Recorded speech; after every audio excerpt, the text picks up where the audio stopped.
Shaukat Ali on TV1. And very good evening to you and a warm welcome to Newsline recording. Now then, my guest this evening is Mr. Nishad Wijetunga, who is of course the president of the Sri Lanka Association of Inbound Tour Operators, also known as SLITO. SLITO indeed.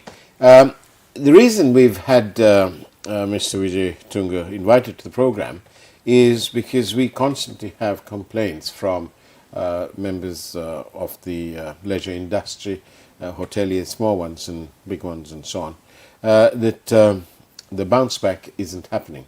And they have a variety of reasons why they think it's happening or not happening. And we thought we'll find out from Nishad Wijetunga what is happening. Good evening, welcome to the program, Nishad. Good evening, Faz. Thank you for having me. Thank you for agreeing to come on. So what's happening? Why is this bounce back of our tourism sector not happening as fast as people want it to? Okay. So actually, we would all like if things bounce back really fast. And Yes. to be honest, things were picking up towards the early part of last year. But then again, we went through a crisis here, so then it took a turn again to the negative. But we can see things picking up now. And if I am to quote from the World Tourism Barometer, which is actually published by the UNWTO. Yeah. This has been published on the 2nd of May. What they say is international tourism grew 86% in the first quarter of 2023 compared to the same period last year, showing continued strength and start of the year. So 86% over the same period in 2022. Right. Now 2022 actually we saw some amount of pickup early part of the year, but again it got turned back because of the crisis. But also, they go on to say that they keep comparing with pre-COVID levels, which is 2019. But unfortunately, when you look at it from the Sri Lankan point of view, we have to go back to 2018 because 2019 was also a crisis year for us. And what they've seen is there has been an upturn, especially from our traditional markets, which are in Europe and the UK. Yeah. But there has been the upturn has been more and more short haul travel. So they've been traveling more in Europe or more within their country as opposed to long haul, which is, coming out here is considered long haul. It's a 10-12 hour flight out here and all that. So, but of course, they say that 70% of experts expect better performance from May to August in 2023. Yet, most continue to believe that international tourism will not return to 2019 levels until 2024 or later. So this is going by UNWTO studies, and this is a document published in May, as I said. But okay, let's look at it from a Sri Lankan point of view. I think things have slowly started to look up. With the country situation coming into some semblance of normalcy, and also the problem I feel that we have is that we have not really done any proper marketing, and also the negative publicity out there, which is sadly still going around with the international media and things like that, about referring to the crisis that we had last year, doesn't help. It has actually created a very negative perception in the minds of our generating markets. Even markets like India, which are all quick recovery markets for us. And so turning that around has been tough. But of course, I must say that since June or July last year, we have seen we've got a completely new set of officials at tourism, starting with the minister and then the chairman and the organizational structure has all changed, and we have seen them doing a lot of work in the last 6 months, and the focus has been on trying to change this perception. It is not easy, it takes time, it's happening slowly, which is why we see that that things have actually picked up. So, for now over a year, Yeah. on this program, we've been asking our politicians of various hues, what's your plan? Apparently nobody has a concrete plan. It seems to me that tourism recovery too doesn't seem to have had a plan. No marketing means no plan. Right. So getting back to marketing, actually there hasn't been a proper there hasn't been any proper positioning, global positioning or marketing done in the last 15 years. There have been sporadic bursts of something. Yeah. You saw, you saw various different taglines. Indeed. You take a country like India, it has been incredible India for as long as I remember. Yeah. Whereas we have been changing. So the thing is, it's sadly, with all those changes happening all the time, it doesn't augur well for long-term marketing. So now, we have been actually from the industry, we have been talking to the ministry, the Sri Lanka Tourism Promotion Bureau, and we have been a very interactive period the last year. And how good or committed is the government side to? The way I see it, Faraz, I think they are very committed. And I have seen the minister himself is a very, very, obviously he's a young minister and he's quite dynamic. He's very dynamic, and he's also, he gets things done. He's a very hands-on guy. He's the first, I haven't really seen a hands-on tourism minister in my career in this, except really? going back probably into the 80s or something like that. But so therefore I can see, they did, immediately after they came in September itself, we did some road shows in India, and we saw the results of that immediately following. And then then subsequently another 3 road shows were done. Now also he has been very active, going and meeting airlines, because end of the day we are an island. If we don't have air capacity, then basically we are lost. Indeed. So if you remember, we were down to like 1 flight a day, or sometimes maybe 2-3 flights a week, even when it came to airlines like Qatar and Emirates and all that. Now those frequencies have increased tremendously, and there are sometimes 2-3 flights or 4 flights a day. Also, we have had new airlines starting to operate into Sri Lanka, and I know that firsthand that it was the team led by the minister who actually went out and managed to get all this done. Recently, they were in China, and today there was news that Air China is going to start operating very soon. Again, the problem in China market is that we don't have sufficient air capacity. So yeah, things are looking reasonably good. If the country situation remains as is, I'm sure we will have a pretty decent winter, maybe even a okay summer. To develop industry, the tourism industry, to far greater heights than it is now, what are the challenges that you face? So challenges are actually the tourism product has to be improved, has to be updated. If you look at it, if you take the hotels, we got hammered in 2019.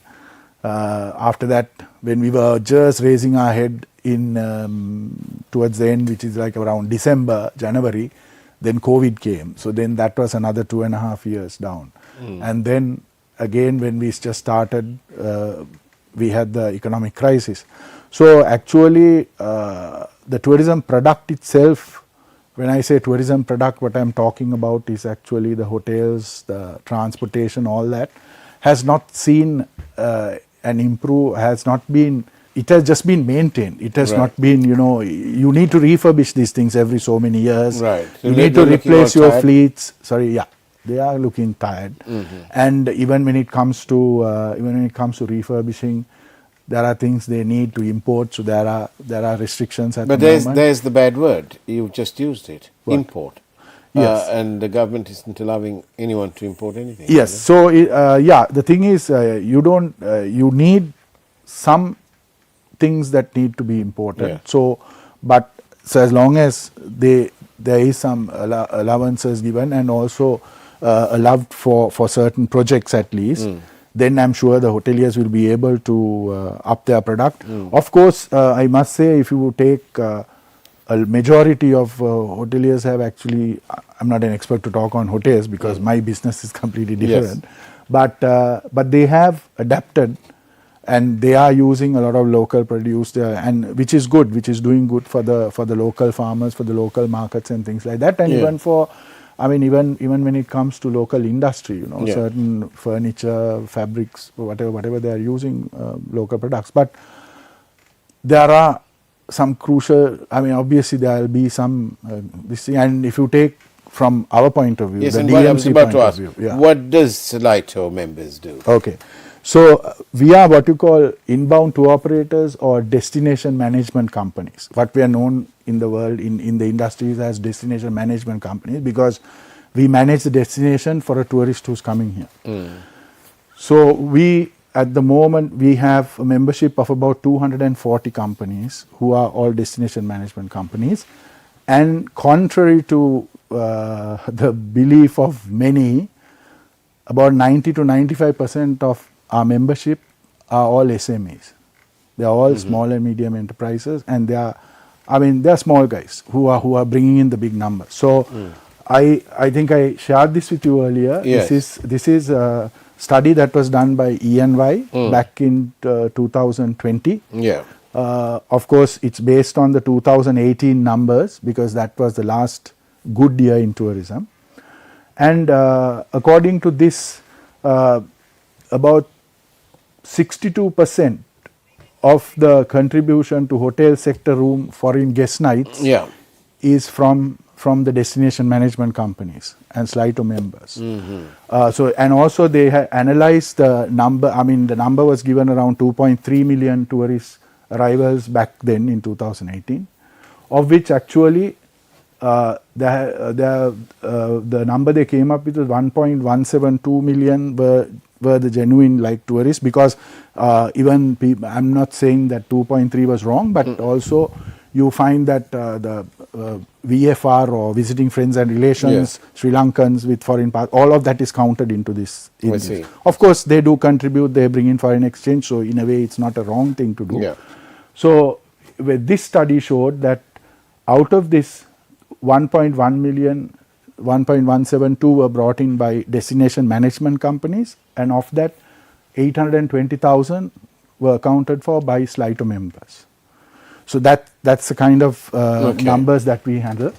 And the other thing is, to be a Salito member, you have to be registered with the Sri Lanka Tourism Development Authority under the Tourism Act, which has been set up under the Tourism Act. And also, if you take the Tourism Act, there are 3 associations that are recognized by the Act itself as representatives of the industry. And one of them is Salito, as the representatives who are the destination management companies. Then we have the Hotels Association and the Travel Agents Association, who do handle all the ticketing and outbound travel. So what we actually do is, we go out, we spend our own money to do the marketing the destination. We have tour operator partners overseas who generate business for us, and we put the whole tour package together for them.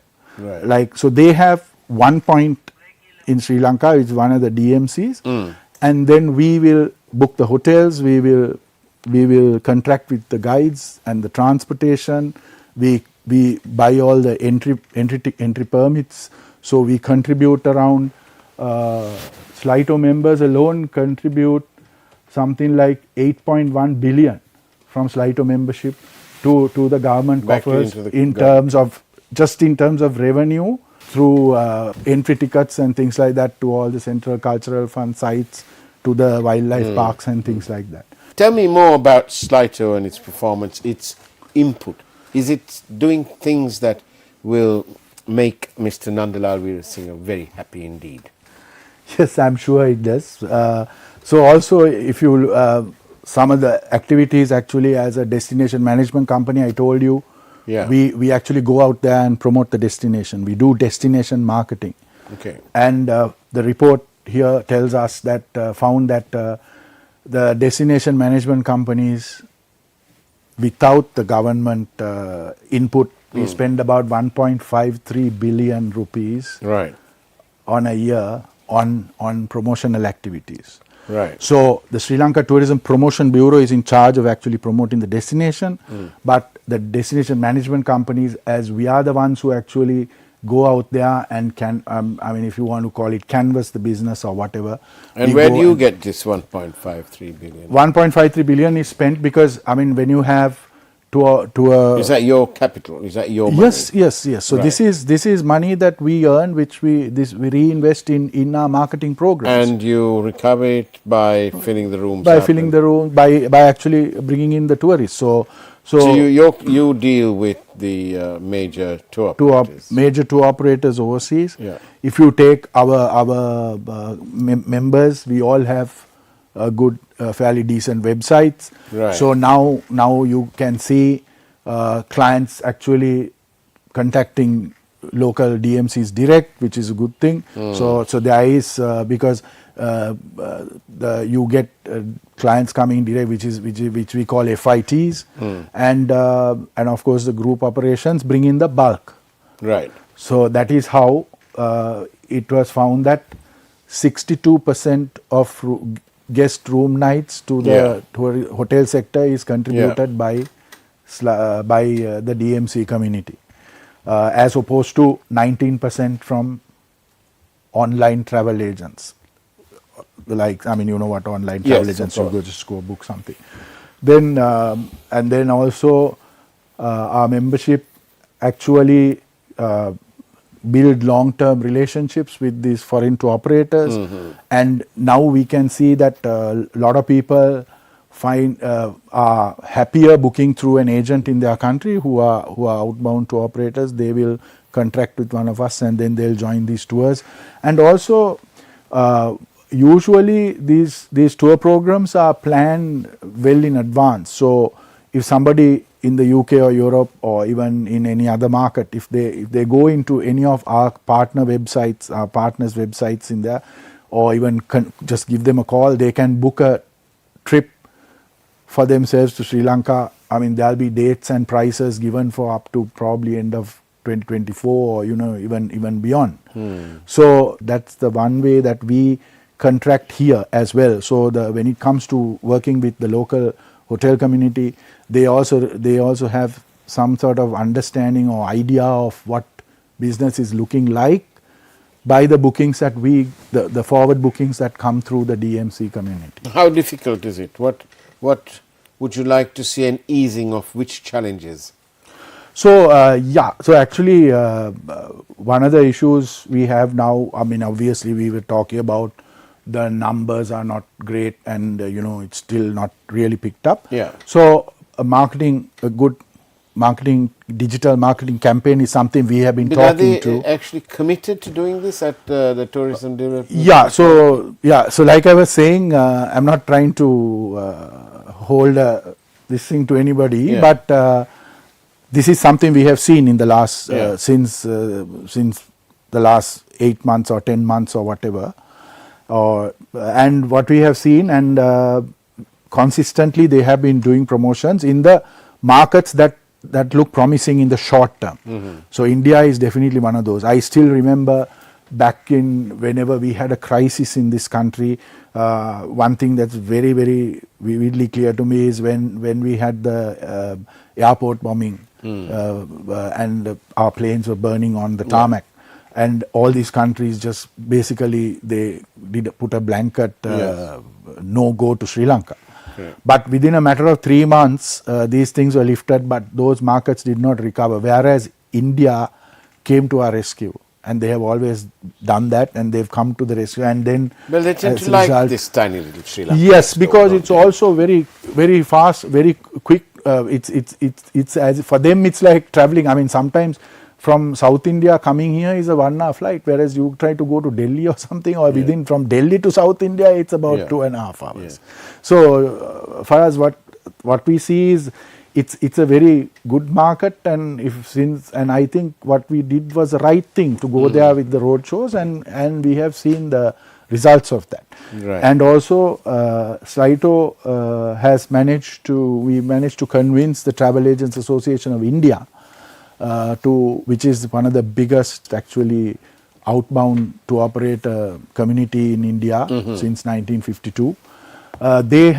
They have agreed to hold their convention or annual general meeting in Sri Lanka, which will happen from the 6th to the 9th of July, and it's hosted by Sri Lanka Tourism Promotion Bureau with the ministry and all that. So basically, we will be, without going and spending money out there promoting, we'll be bringing in 450 travel agents who sell Sri Lanka in here, give them that experience. When are they coming? 6th to the 9th of July.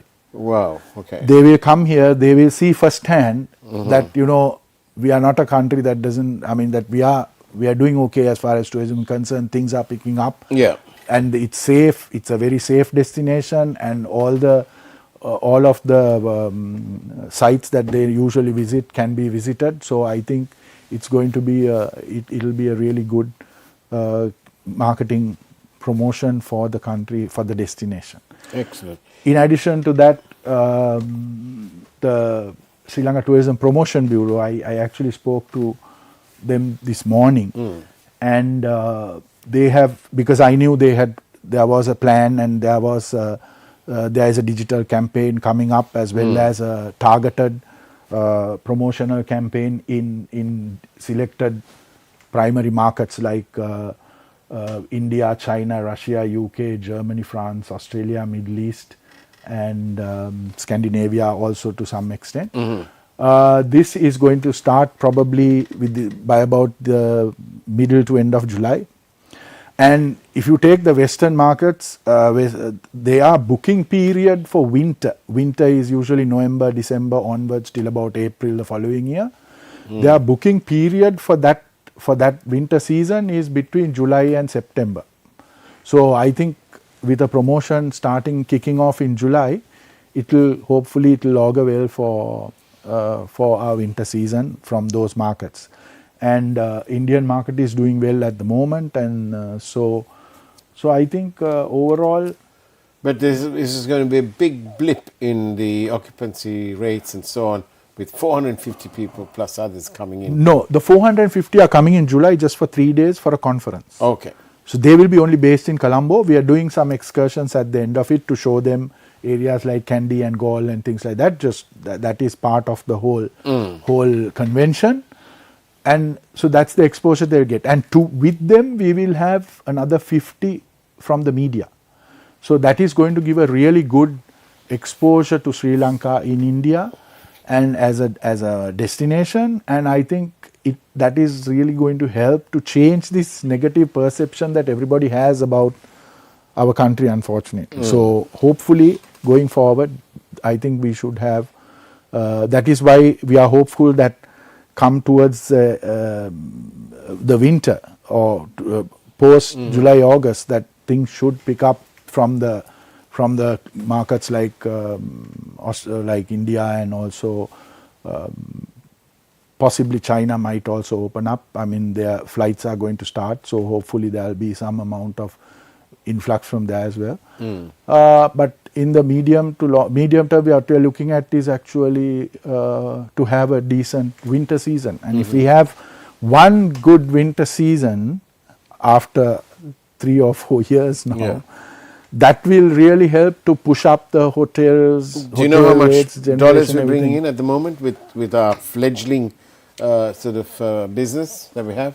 At the moment, so I think it was I can't tell you exactly. Okay. But there have been numbers given out by the Sri Lanka Tourism Development Authority, and you just to go back to how you started off, whether we will be making Dr. Nandalal Veerasinghe happy. Indeed. We will indeed, because if you, like I said, the DMC, the destination management companies that are members of SLITO, are all registered with the Sri Lanka Tourism Development Authority, and all our marketing and all our monies that we bring in come through the proper banking channels into our local bank accounts. God forbid, not the Hawala system. No, not the Hawala system. No, we don't want the Hawala here.